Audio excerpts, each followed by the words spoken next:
오늘부터 몇 주간 시편 23편 말씀을 나누고자 합니다. 시편 23편 말씀을 우리 주일 예배 본문으로 선택하게 된 까닭은, 첫 번째는 온라인으로 예배 드릴 때에 우리가 조금 익숙한 본문보다 친숙한 본문을 함께 나누면 좋겠다, 그런 생각을 했습니다. 두 번째는 기억하실지 모르지만은 작년에 제가 부임한 후에 신년 새벽 기도회 때 시편 23편 말씀을 가지고 함께 은혜를 나누었습니다. 새벽이라고 하는 제한된 시간 속에서 나누었는데 조금 더 시간을 확보해서 주일에 풍성하게 은혜를 나누면 좋겠다 하는 생각을 갖습니다. 세 번째는 우리 모두 곤고한 시절을 보내고 있습니다. 목자 되신 주님께서 우리를 길러주고 계심을 다시 한번 시편 23편 나누고 묵상함으로, 하나님께서 나를 길러주시지, 우리 가정을 먹여주시지, 입혀주시지, 그리고 인도하고 계시지, 다시 한번 목자 되신 여호와 하나님을 더 깊이 만나는 은총의 시간이 되기를 소망합니다. 잘 아시는 것처럼 시편 23편은 다윗의 시로 알려져 있습니다. 언제 쓰여졌을까? 대체적으로는 이 시편 23편의 내용이 회고적이기 때문에 아마도 그의 인생 말년에 마무리할 쯤에 쓰여졌다고 이야기하게 됩니다. 다윗은 자신의 지난 삶을 돌아보면서 하나님의 애쓰심, 하나님의 선하심을 찬양하고 감사하며 읊조린 시가 바로 시편 23편이죠. 우리 모두는 우리의 삶 가운데도 동일하게 역사하시고 다스리시고 선하신 하나님 앞에 우리 나름의 시편 23편을 쓰게 되는 은혜가 있기를 또한 소망합니다. 1절, 여호와는 나의 목자시니 내게 부족함이 없으리로다. 저는 이 구절을 읽으면 속에서 작은 양이 되어서 음매하고 이렇게 소리를 내곤 합니다. 아멘 대신 음매를 하는 것이죠. 다윗은 지난 모든 순간에 하나님은 목자가 되사 양과 같은 자신의 인생에 그 충만한 사랑, 충만한 인도하심을 다함 없이 베푸셨다고 고백합니다. 저는 뒤돌아보건대 양과 함께 어린 시절을 보냈습니다. 함께 눕고 함께 일어나고 양과 함께 생활했습니다. 함께 했던 양은 그야말로 제게 헌신적이었습니다. 그런데 가끔 이 양이 사납고 무서울 때도 종종 있었습니다. 특히 제가 숙제를 하지 않고 놀기만 하면 이 양은 사납게 변하여서 때로는 빗자루로 저를 때리기도 하였습니다. 이 양은 1943년생 양띠해에 태어난 저희 어머님이십니다. 양과 함께 살았지만 실제 양을 한 번도 보지 못한 제게 양의 이미지는 어머니의 이미지였습니다. 때론 어질고 부드러우신 분, 때로는 강직하고 강인한 분, 이것이 제 마음에 심겨진 양의 이미지였습니다. 다윗은 골리앗을 무너뜨린 용사입니다. 그리고 많은 병사들을 이끈 장군이었습니다. 그리고 끝내는 예루살렘과 그리고 온 이스라엘의 왕이 된 인물입니다. 그런 맥락 속에서 사실 1절은 여호와는 나의 목자라고 말하는 것보다는 나의 대장이시니, 나의 장군이시니, 나의 영웅이시니, 나의 지략가이시니, 또 다윗이 악기를 잘 다루었으니까 여호와는 나의 지휘자이시니, 이것이 더 어울리지 않을까, 그런 생각을 합니다. 그런데 다윗은 여호와 하나님을 한사코 목자라고 이야기합니다. 그의 인생의 말미에 이 한마디는 얼마나 의미심장합니까? 여호와 하나님을 목자라 고백하니 그는 스스로가 양이 되고 마는 것이죠. 사자, 호랑이, 독수리, 코뿔소, 곰, 이 동물들의 공통점은 무엇일까요? 프로 스포츠 구단의 다 상징물들입니다. 그래서 해태 타이거즈도 있고, 또 예전에 삼성 라이온즈도 있고, 또 베어스도 있고, 이러한 동물들이 주는 이미지는 강하다라고 하는 것이죠. 이기면, 싸우면 승리를 안겨준다, 그러한 이미지를 갖고 있는 동물들입니다. 우리 사자팀 이겨라, 우리 호랑이팀 이겨라, 우리 독수리팀 이겨라. 그런데요, 이런 구호는 있어도 우리 양팀 이겨라. 우리 천하무적 양팀, 우리 공격 본능 양팀, 철통 방어 양팀 이겨라. 이런 구호는 한 번도 들어보지 못했을 것입니다. 양은 싸워서 이기는 존재와는 거리가 멀기 때문에 그러합니다. 어찌 보면 한평생 이겨야만 했던 다윗, 이겨야만, 그래야만 살 수 있었던 다윗의 인생 가운데 다윗은 한사코 자신의 삶을 양으로 고백하는 까닭은 무엇일까요?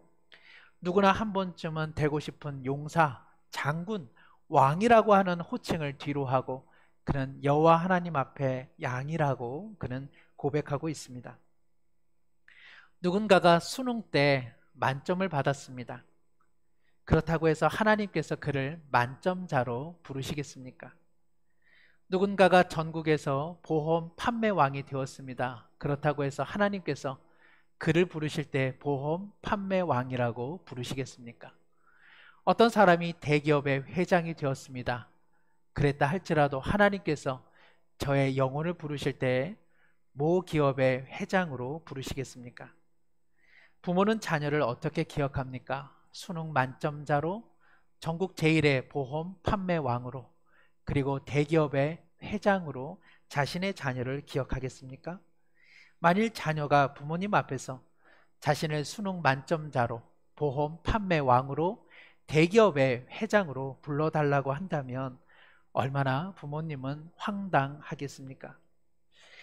제가 이곳으로 이사 온 후에 집 근처에 있는 미용실을 줄곧 다니고 있습니다. 1년 반 정도 됐으니까 꽤 익숙한 관계가 되었습니다.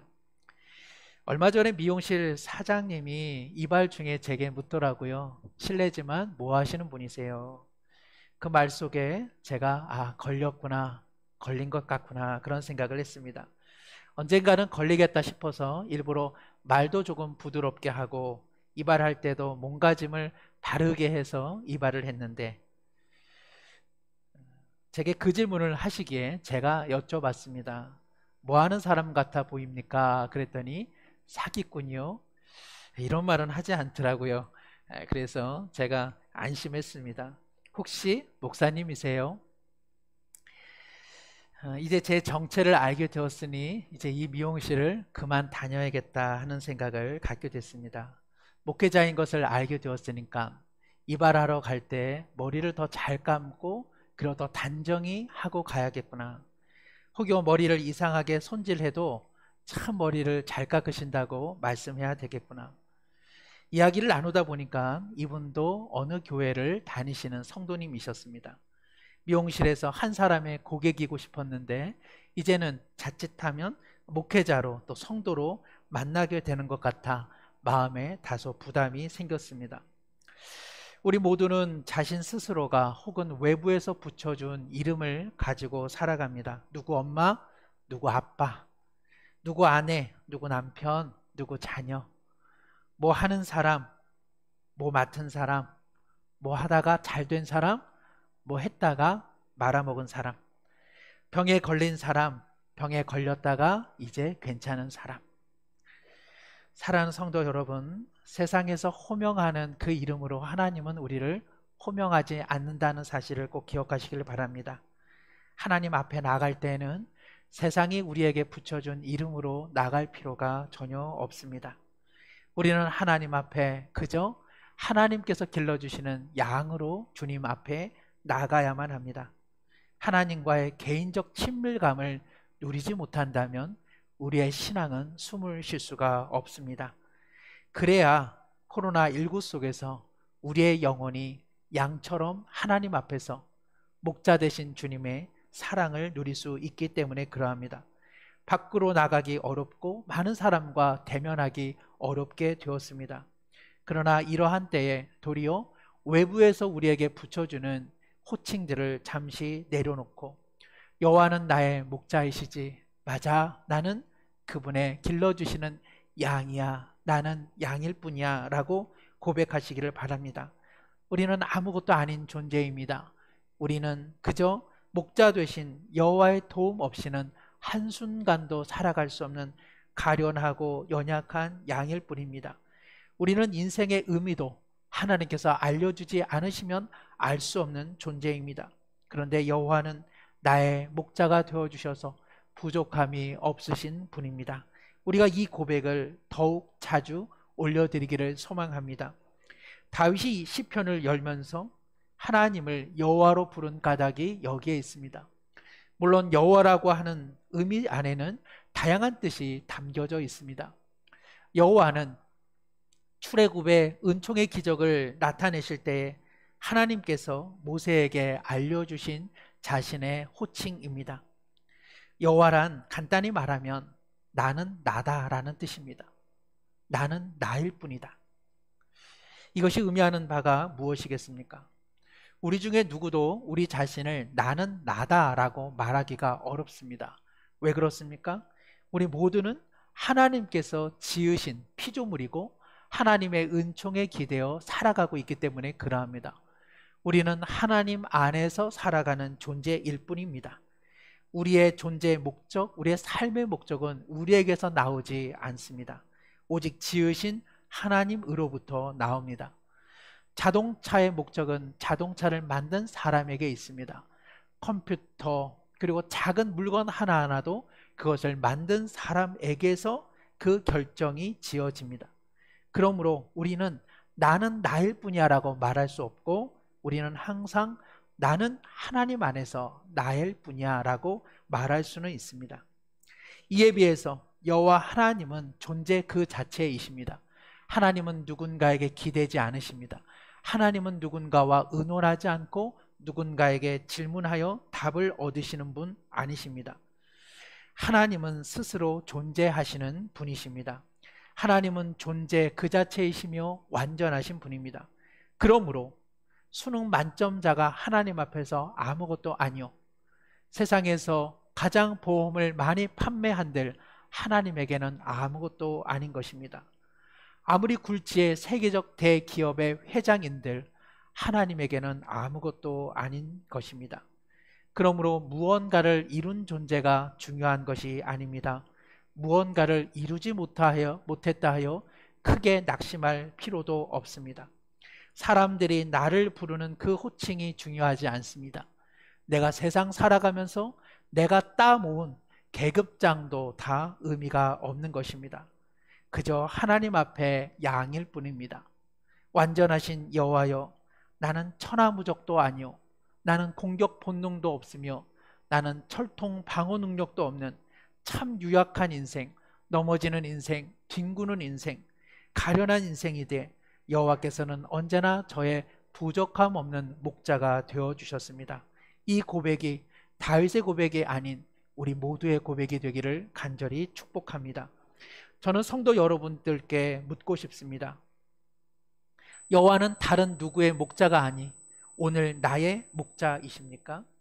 여호와는 내 아버지의 목자가 아니고 내 기도 많이 하셨던 어머니의 목자가 아닌 지금 나의 목자, 오늘 이 순간 나의 목자라고 당당히 고백할 수 있습니까? 어제 믿음 좋았을 때 주님은 나의 목자셨습니다. 그것이 아니라 오늘 연약한 상태 속에서도 여호와는 나의 목자라고 고백할 수 있습니까?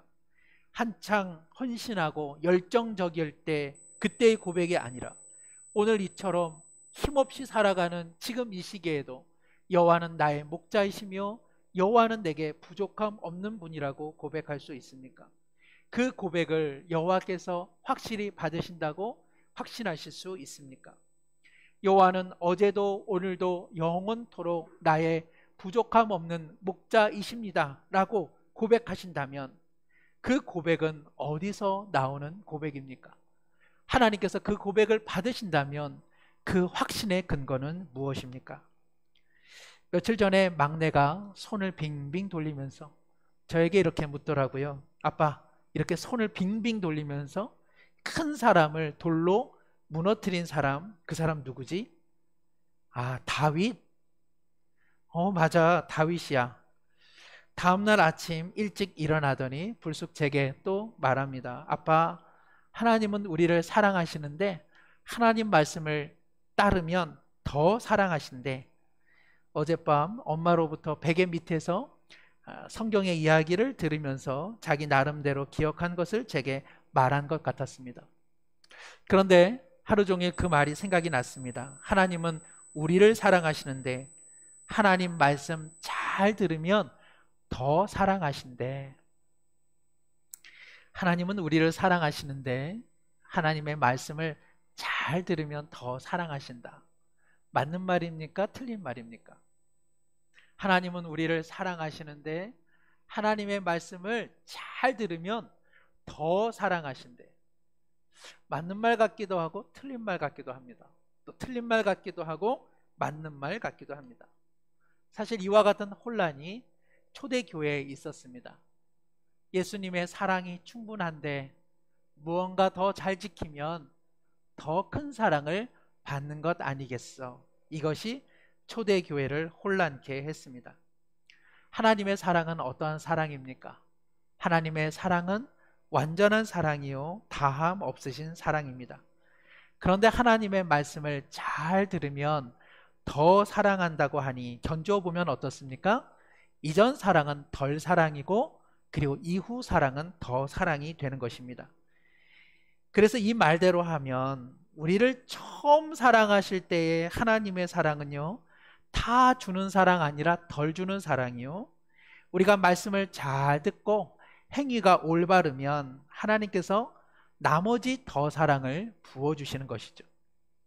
그러니까 이런 식으로 생각하면 하나님의 맨 처음 사랑은 덜 사랑이요, 우리가 하나님의 말씀을 잘 들어야만 더 사랑을 받게 된다는 것입니다.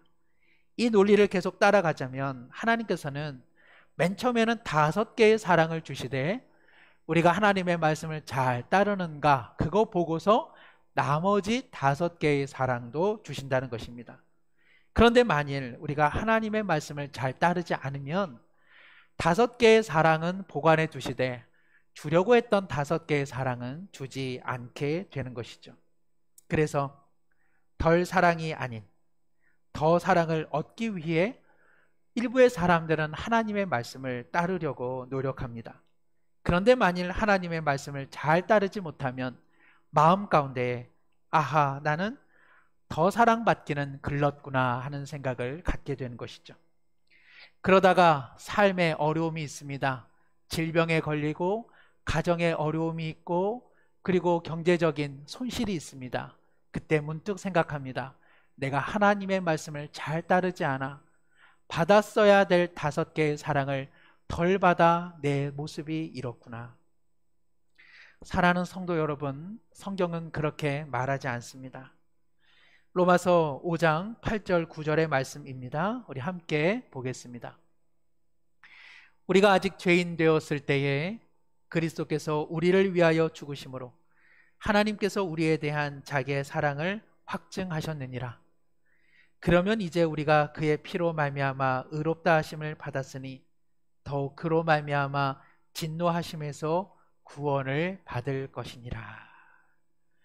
사랑하는 성도 여러분, 하나님께서 우리 가운데 부어주신 사랑은 덜 사랑이 아니라 자기 아들을 완전히 내어주신 더 사랑, 완전한 사랑, 부족함 없는 사랑, 그리고 다함 없는 사랑입니다. 우리가 하나님께 회개하고 하나님 말씀 뜻대로 살아가니까 그 모습 보시고 비로소 부어주신 더 사랑이 아니라 우리의 구원의 시작전부터 마침까지 오직 완전한 사랑을 하나님은 처음부터 나중까지 그리고 모든 과정 가운데 날마다 부어주고 계시다는 사실입니다. 우리가 하나님 앞에서 뭐 잘하나 뭐 말 잘 듣나 그거 늘 평가하시면서 그것에 따라서 사랑을 덜 주기도 하시고 더 주기도 하시는 것 아니라 언제나 맨 처음부터 부어주신 그 사랑을 내려주신다는 것입니다. 우리의 모습 보고 뒤늦게 부어주시는 뒤늦은 사랑이 아니라 완전한 사랑, 다음 없는 사랑, 충만한 사랑을 부어주고 계시다는 것이죠. 죄와 허물로 이미 죽은 우리를 살려낼 방법은 오직 자기의 아들 예수 그리스도를 십자가에 내어주는 것 아니고서는 살려낼 수 없기에 하나님께서 일방적으로 베푸신 완전하고 다음 없는 부족함 없는 사랑을 우리는 누리고 있는 것입니다. 만약 다윗이 예수님과 함께 동행한 제자라면 시편 23편은 이렇게 기록되었을 것입니다. 여호와는 나의 목자시니 내게 부족함 없는 십자가 사랑이었습니다. 하나님께서 누구는 자기 아들을 내어주신 사랑으로 사랑하시고 누군가는 행위를 보고 사랑하고 계십니까? 우리의 행위를 통해 하나님의 더 큰 사랑을 얻어낼 수 있다고 생각하신다면 우리의 행위가 하나님께서 자신의 아들을 주신 사랑의 행위보다 더 큰 행위라는 말입니까? 여러분 중 누군가 담배를 끊으면 그리고서 하나님을 따르면 그러면 하나님께서 내게 더 큰 사랑을 베풀어 주신다고 생각한다면 여러분의 담배를 끊는 행위가 하나님께서 자신의 아들을 내어주신 사랑보다 더 큰 행위라는 말입니까?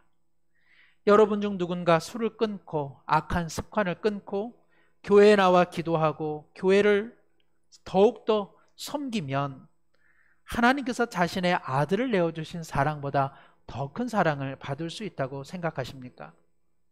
나의 간절한 회개, 나의 돌이킴, 내 헌신과 간절한 기도가 나를 위해 자신의 아들을 일방적으로 내어주신 하나님의 완전한 사랑보다 어떻게 클 수 있단 말입니까?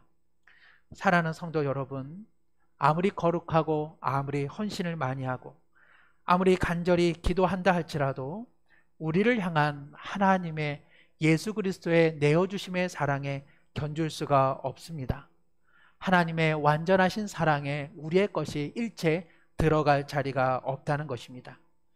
나를 향하신 하나님의 사랑은 덜 사랑도 아니요 더 사랑도 아닌 완전한 사랑일 뿐입니다. 하나님께서는 우리의 행위와 관계없이 언제나 그 사랑을 부어주고 계십니다. 그러면 우리는 이러한 질문을 던질 수 있습니다.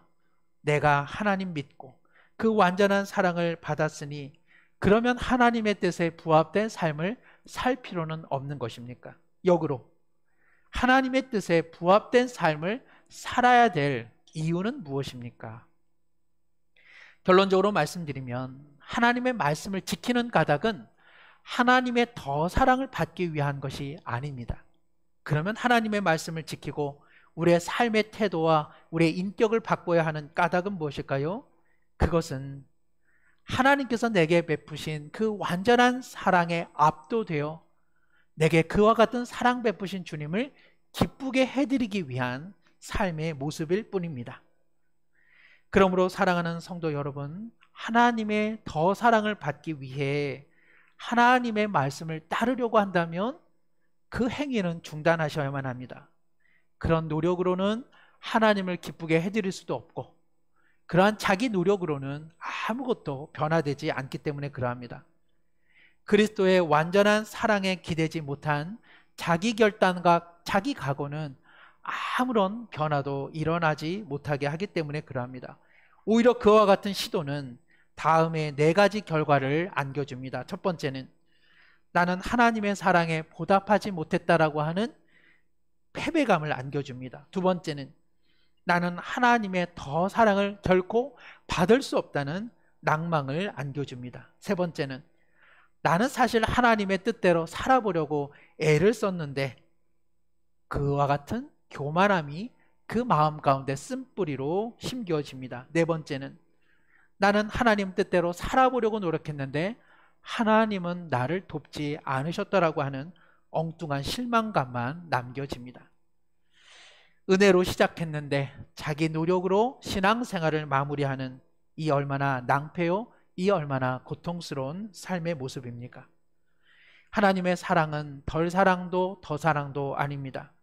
오직 여호와는 나의 목자이시니 내게 부족함 없는 다함 없는 사랑일 뿐입니다.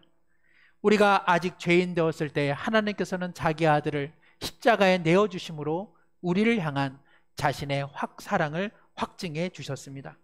우리는 이 다음 없는 여호와 하나님의 사랑에 압도될 때만 우리의 거짓된 모습과 교만과 악한 습관과 헤어질 수 있는 것입니다.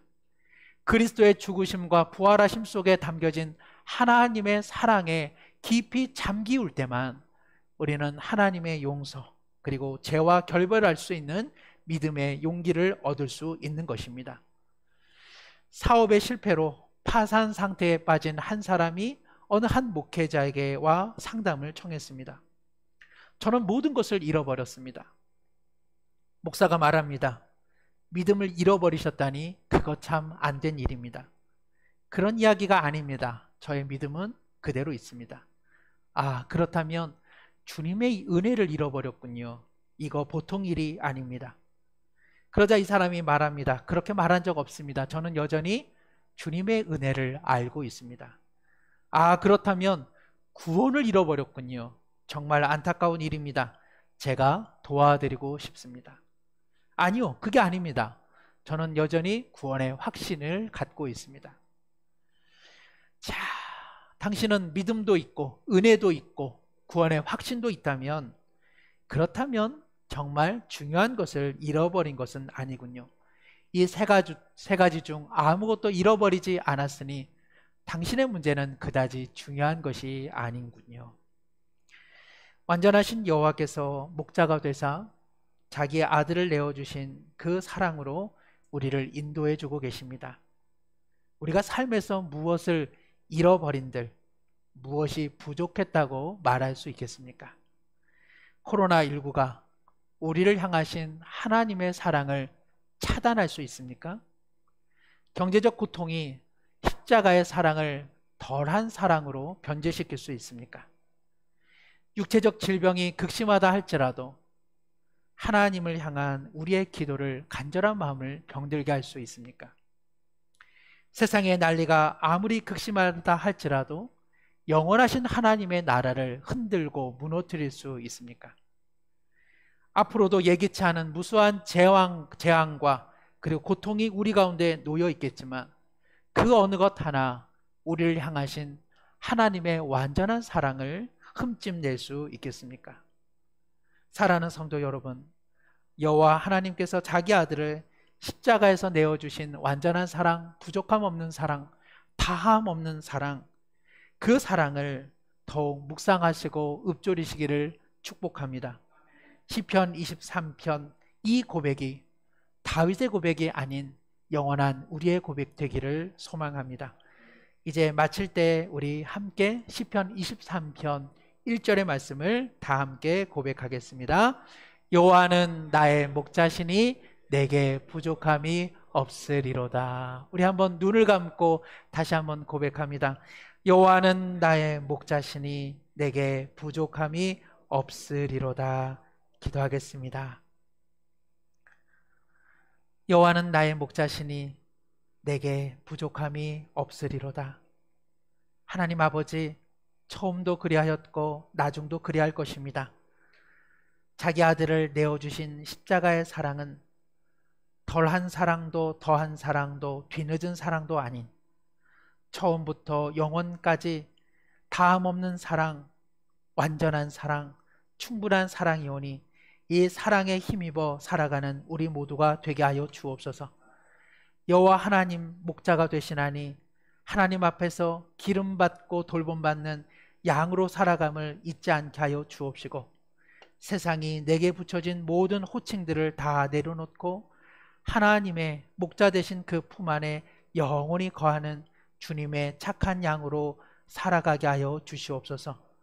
우리의 결심과 각오로 삶의 변화가 일어나지 않을 것이며 더한 사랑을 받는 일도 없사오니 다만 십자가의 사랑에 압도되어 하나님을 기쁘게 해드리는 주님을 참 사랑하는 마음과 심령으로 우리 모두 살아가게 하여 주옵소서.